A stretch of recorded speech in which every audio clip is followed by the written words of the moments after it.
Hi, I'm Chris Urquhart, publisher of Natural Awakenings magazine, and I'm here today with Dr. Claire Stagg of Health Connections Dentistry. Dr. Stagg practices with an emphasis in holistic, mercury-free dentistry, nutritional counseling, snoring solution, and smile makeovers. Thank you so much for joining me today, Dr. Stagg. My pleasure, as always, Chris.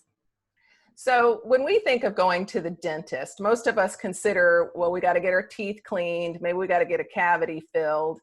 But you and I have known each other for quite a long time, and I know that it covers quite a bit more in your world of dentistry, including what I think is a fascinating development that most of us probably wouldn't consider, which is you can work with airway development. Can you share a little bit about dentistry's role in making sure we can breathe properly? So actually, it is quite fascinating. The field of dentistry as we know it is now catching up. I always say it's funny that dentists are now awakening to the fact that our patients are snoring or falling asleep all the time. In reality, it's not that new. Back in the 1890s, Dr. Weston Price figured out that all his patients were starting to get a lot of crowding. He was an orthodontist in New York, decided that he was going to go ahead and close his practice, travel around the world. And what he found was that patients who ate their natural indigenous foods and lived their indigenous lifestyles actually had well-developed arches.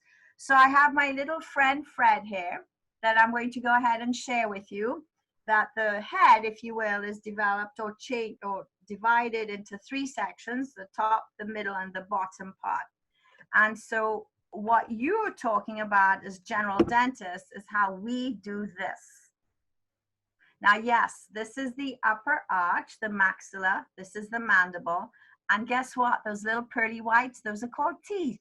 So we've been known to follow through with the filling, the drilling, and the billing. And unfortunately, that's what we've had to do because of the pandemic of poor nutrition, hence the need for nutritional counseling, poor nutrition and decay, hence the need for lots of cavities.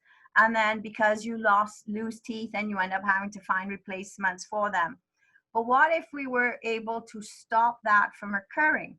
What if we were able to prevent that from occurring? What if we were to have healthy bodies, healthy mouths, and not even need all that? Hence the need for proper airways. Because it's all connected. It's all connected, hence Health Connections Dentistry. Right. So do you want to know how? I do. How can you, so you've intrigued me, but how can you impact the airway? Okay, so it's really fascinating. It's very simple once you understand how it works. So there's two things you need to do to survive, that one needs to do. And they're breathing and swallowing properly. Breathing through the nose and swallowing. Now, the thing that those two have in denominators in common are actual tongue and tongue space. So if you think about it, normally you're breathing through the nose. You're going to get a nice development through the nose. And that's where actually with the COVID-19 that has been going on, one of the beautiful things is that we create nitric oxide in the paranasal sinuses. Breathing through the nose has an antiviral, antibacterial effect. It also has a vasodilating effect. So we actually are healthier when we breathe through the nose. But unfortunately, when you breathe through the mouth, because you can't breathe through the nose, the whole cascade of events occurs. So let's backtrack. We said two things you need to do to survive: breathe and swallow properly. Two things you need to thrive will be to breathe and swallow appropriately. And they both have in common the tongue and the tongue space. So how well you breathe through the nose and how well you swallow will determine how healthy you are. So how do we know if we're not breathing and swallowing properly? What are your symptoms? So there's a really cool video that you can go on YouTube. It's called, I joke on it, it's called Airway and TMJ. And it's 3 minutes long. And everything I'm going to tell you is as explained there, maybe a couple of little technical terms, but it's 3 minutes. It's the best 3 minutes you'll have. When you don't breathe through your nose, you're going to have a cascade of events that's going to occur. Not breathing through the nose means you're automatically going to start breathing through your mouth because you have to breathe, right? Well, now you have the effect that the nose is clogged, the mouth has those little things in the back called tonsils and adenoids. They're actually lymphatic tissues that collect the bugs. And now you end up having a cascade of events, for example, forward head posture. So now you end up having neck problems, usually joint problems, and more and more narrow arch. So normally, that's where Dr. Price found that all these people that were breathing through their noses appropriately had very wide palates and room for all 32 teeth. 32 teeth we're born in theory with, or the potential to have, but unfortunately, the less we breathe through our noses, the tongue cannot go to the roof of the mouth where it should be, so it sets down at the bottom. And now then the palate gets more narrow and more narrow. So now we have no room for the teeth, right? And that's where, in theory, the orthodontists say, well, let's go ahead and let's take teeth out to make room. Right. It's not taking the teeth out that needs to make room. It's we need some arch expansion. We need to actually develop the airway by developing the arches. So as dentists, we have this most important role to see the signs of that spiral, downward spiral, or of dis-ease or disorder by lack of arch development, by lack of swallowing properly. For example, nursing mothers who have trouble with their babies latching on, could be because they have a tongue tie. That's easy to fix, that's easy to adjust, but then the tongue could go to where they can reach on the palate to nurse properly with that sucking motion that's so primordial in arch development too. So again, it's all connected. The way that you breathe, the way that you swallow has in common that tongue, hence the term myofunctional development. Myo is from muscle, functional is how well it functions, and you develop the airway and the arches by creating proper swallowing. So is this something you want to catch early in life, or can you help adults as well? Well, obviously, the sooner you catch it, the better. I have adults that are 65 and 70-year-olds that we're still developing. Oh. All right. Usually it'll be the spouses who send them because they can't sleep with them anymore, or they're snoring too loudly. My thing is that you have to go to the root cause. You can't keep putting a Band-Aid on. I have an amazing diagram. Can you see this okay? Yep. All right, so I'll come here too. So this is where dentistry is going now. This is actually a company called Somnomed that has that creates oral appliances, all right? So this is a really good diagram to show proper nasal breathing. And when that is obstructed, we have what we call upper airway resistance syndrome. Now remember, as dentists, we cannot diagnose airway disorders, but we can treat them. And I'm going to explain to you how and when and where. So upper airway resistance syndrome is usually when there's a problem with airway breathing. And then when the tongue goes back, hence again, the tongue position, all right? If you lay down and the tongue goes to the back of your throat, then you end up having an obstruction, hence OSA, obstructive sleep apnea, right? Mm-hmm. So this is the theory. So now what they've said is that now dentistry, now catching up, as I said, you'll find that what they say is you can develop mild to moderate sleep apnea. You can go ahead and put an oral appliance that will bring the mandible forward and it'll open up the airway. Severe sleep apnea you can treat, that should be treated. The gold standard of care is with a CPAP. That's that Darth Vader, could be the bivalve or whatever. But these are still treating the symptoms. They're not treating the cause. And I think that's why if you go ahead and we get back to this concept of arch development, we're actually going to the root cause. So you asked me the question, at what age? Any age, from birth until whenever. So if I'm understanding correctly, some of the things that we would recognize as symptoms would be snoring, sleep apnea, jaw pain, those kinds of things, and you can treat with oral appliances to help develop the arch and hence the airway size. Right. So you just mentioned a few obvious ones that you could think of. However, a lot of patients and even physicians don't recognize that airway disorders or sleep-related breathing disorders or obstructive sleep apnea is related to cardiovascular dysfunction or disorders, hypertension, diabetes, propensity for diabetes type 2, pancreatic or many cancers, polycystic ovarian syndrome, sexual dysfunction, ADHD,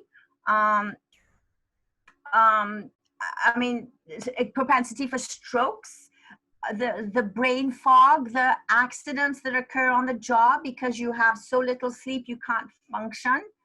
There's a really good video that you might want to go ahead and annotate on there. I think it's on YouTube too. It's called Finding Connor.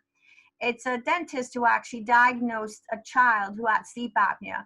The child was not breathing. The parents were at their wits' end. They were ready to institutionalize him. They did a sleep study on him, find out he had tonsils. He was, very large tonsils. He couldn't breathe, no airway whatsoever. They treated him. Now, there's not always a surgical need for tonsillectomy and adenoidectomy. We can do that naturally with removal of allergens and nutrition. That's where nutrition comes in, etc. But the kid is now the most healthiest normal person within just a matter of a month. Wow. So a lot of times, again, all the medications that these people are put in, they can't function, they're depressed, or depression's another big one. You go ahead and you get all these meds, but every single medication has a counter effect. So now you're going to need one to counter effect that one, to take that one. Many times patients come, they can't sleep, they're on all these antidepressants, they've worn their teeth flat because the side effect of the antidepressant is bruxing. Yeah. Power function. So you understand, you really got to have to wear many hats to connect the dots, to figure out how to put it all together and really listen to what the patient's telling you, because it's not obvious. And a lot of times the patients know what's wrong, but they can't verbalize it. Mm-hmm. But they're seeing one physician for one thing, one physician for another. So a diabetic may be seeing the endocrinologist, their heart doctor, their psychiatrist, and on, their OBGYN. But all of the doctors didn't realize that the sleep study would have showed that the patient had sleep apnea. And all those things were in common, the umbrella that followed through that made that patient not well. Give them oxygen, give them an airway, then they're good to go. And usually you can reduce the meds and thereafter. So a lot of doctors term these, they each one has their own niche.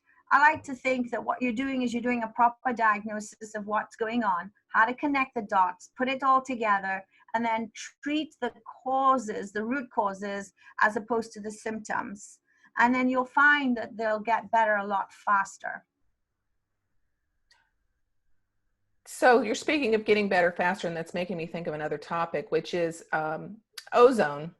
I know that it is used in dental practices and that it can aid in the recovery of different things. How would you integrate ozone into dentistry? What types of things do you use it for? Ozone, I think, is the most amazing, most economical way to get rid of bugs. I'm talking all bugs. So none of the bugs, so bacteria, viruses, parasites, molds, fungi, none of them have an antioxidant enzyme in their membranes, in their cell membranes. What is ozone? O3. It's a very unstable gas. It happens naturally when there's lightning. It changes. It has its own particular smell. We shouldn't breathe it. We shouldn't put it in our eyes. But when you use it in a way that we use it in dental offices, we use it safely and we use it all the time. How? We use the gas, and the O3 becomes O2, which is harmless, and a single oxygen. And that's the kicker. That's what gets everything to be healed more appropriately by killing off the bacteria. So for example, where I was flawed and what made me a believer was actually seeing teeth that were in theory lost. I mean, lost causes to where you had teeth that had dental abscesses. I have a little model right here that shows you what a dental abscess looks like. If you have decay that starts here and it goes into the blood canals, the canals that have the blood vessels and the nerves, well, eventually the tooth dies, right? And then you have the abscess. Well, how and why root canals have their bad reputation is because there's no way. And Weston Price talked about this back in the early 1900s. There's no way that you can get all those tubules, those little openings, with just cleaning them with bleach and peroxide, so to speak.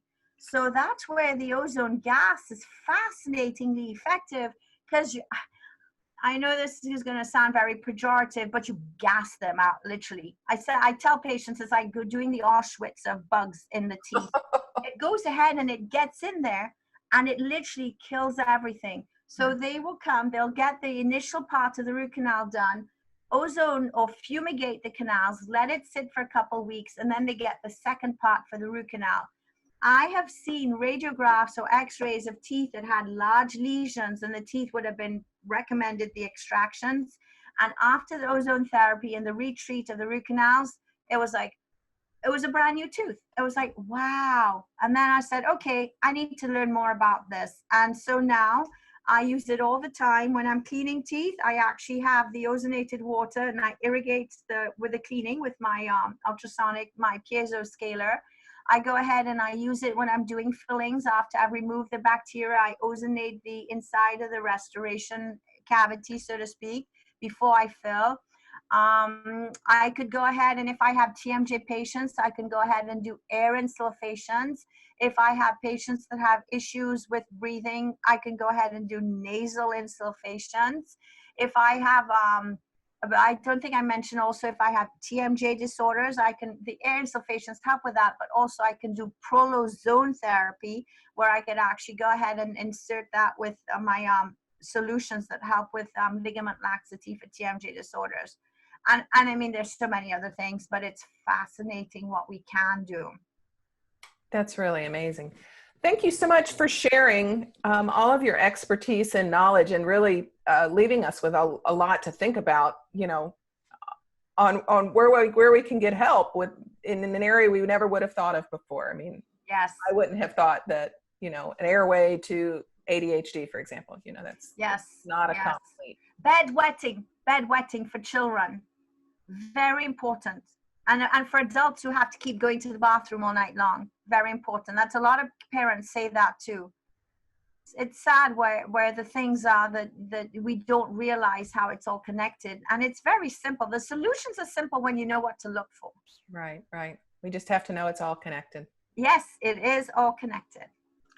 So thanks again. For those of you who might want to connect with Dr. Stagg, we've put her information down below. You can just click on the link, learn more, go to her website, and connect with her. So thanks again. Thank you, Chris. And everyone, be well, stay connected.